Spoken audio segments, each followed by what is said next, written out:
Hi guys, welcome back to my channel Nisha Akash life.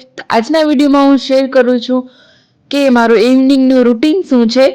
તો જો સાંજનો ટાઈમ થઈ ગયો છે અને પહેલાં છે ને દીવાબત્તી કરી લઈશું અને ત્યાર પછી આપણે રસોઈ કરવાનું સ્ટાર્ટ કરીશું.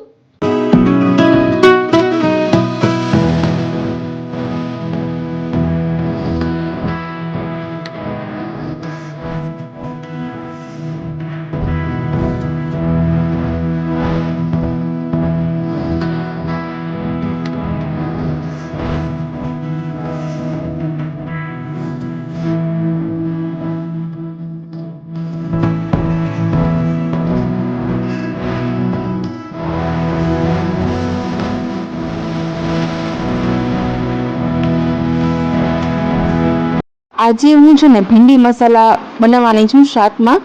તો આ સબ્જી છે ને મારા સાસુમાની રીતથી આજે બનાવું છું. તો એના માટે જો આપણે ભીંડાને છે ને આ રીતે લાંબી લાંબી છે ને કે સ્લાઈસ કરી લેવાની છે અને વચ્ચે તેને કટ મારી દેવાનો છે અને આ રીતે બધા જ ભીંડા આપણે કટ કરી લેશું.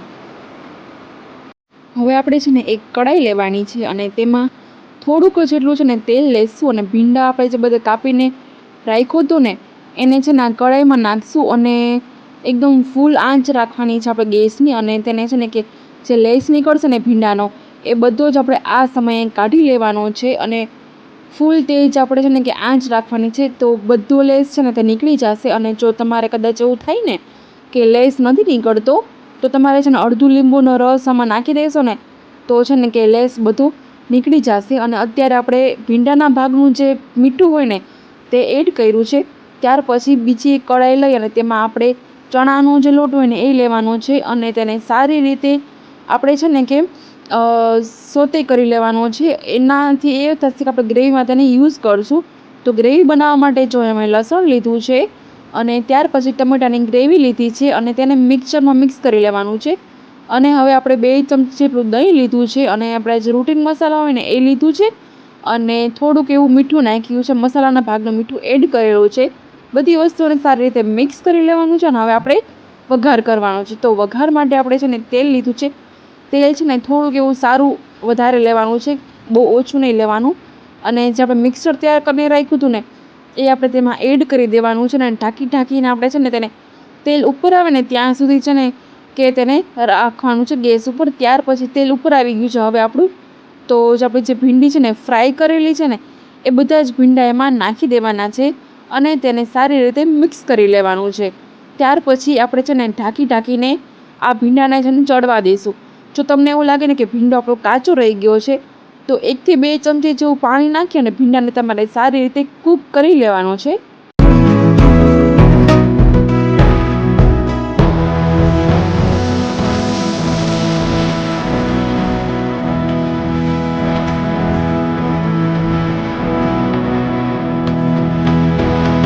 તો તમે જોઈ શકો છો કે આપણો ભીંડો છે ને સારી રીતે કૂક થઈ ગયો છે. તો અહીંયા છે ને જે લોટ આપણે કરીને રાખ્યો હતો ને એ આપણે ચણાનો લોટ અહીંયા એડ કરવાનો છે. અને તમને જેટલી થીક ગ્રેવી પસંદ હોય ને એ રીતે તમે છે ને ચણાનો લોટ એડ કરશો. અહીંયા મેં ખાવાની આપણી જે ચમચી હોય ને તે મેં 3 થી 3.5 ચમચી જેટલું એડ કર્યો છે. તો તમે તમારી રીતે છે ને એડજસ્ટ કરી અને ચણાનો લોટ છે ને એડ કરશો. જેટલું થીક જોઈએ ને એટલું ચણાનો લોટ વધારે એડ કરવાનો છે. તો બસ જો આપણી સબ્જી છે ને હવે તૈયાર થઈ ગઈ છે.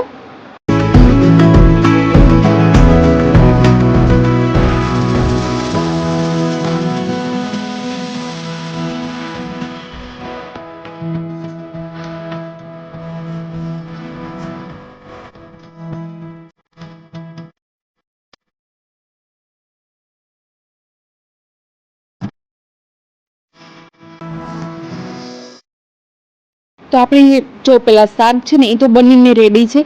મેં સાઈડમાં ખીચડી પણ મૂકી દીધી છે અને લોટ પણ બાંધીને રાખ્યો છે. તો પહેલાં છે ને હું કિચન એકદમ સાફ કરી લઈશ અને પછી હું રોટલી બનાવવાનું સ્ટાર્ટ કરીશ. તો લોટને છે ને બાંધીને મેં 10 મિનિટ જેટલું રેસ્ટ આપ્યો હતો. ત્યાર પછી ઉપરથી આપણે તેમાં તેલ નાખી અને ગુણી લેવાનો છે અને તેમાંથી આજે આપણે ફુલકા બનાવશું.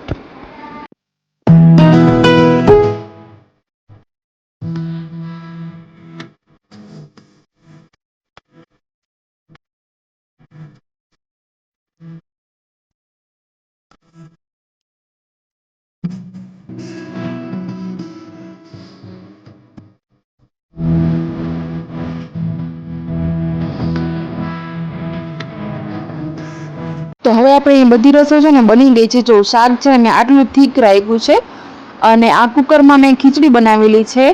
તમે છે ને ખીચડી હળદર નાખીને બનાવો છો કે પછી હળદર વગર બનાવો છો? હું છે ને હળદર નાખીને બનાવું છું.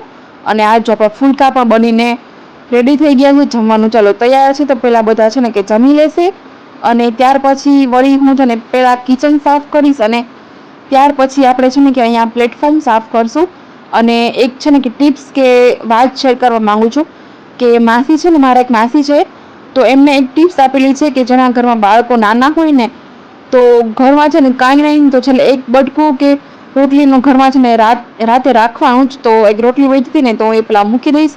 તો એ પ્લેટફોર્મ છે ને સારી રીતે ક્લીન કરી લઈશ અને ત્યાર પછી હું વાસણ કરીશ. આ રીતે મારો ડે એન્ડ થયો છે. ત્યાર પછી અમે બંને હસબન્ડ વાઈફ છે ને કે વોકિંગ કરવા ગયા અને ત્યાં જઈને મેં સોડા પીધી. તો જો વોકિંગ કરવાનું તો બહાનું છે, મેઇન તો સોડા પીવાનું હતું. તો બસ આ રીતે મારો ઇવનિંગનો ડે છે ને એ રહ્યો. જો તમને વિડીયો ગમ્યો હોય ને તો લાઈક જરૂરથી કરજો અને સબસ્ક્રાઈબ કરજો ચેનલને આવા બીજા જ નવા વિડીયો જોવા માટે. ચાલો આપણે મળશું બીજા નવા વિડીયોમાં. ત્યાં સુધી બાય બાય, આવજો.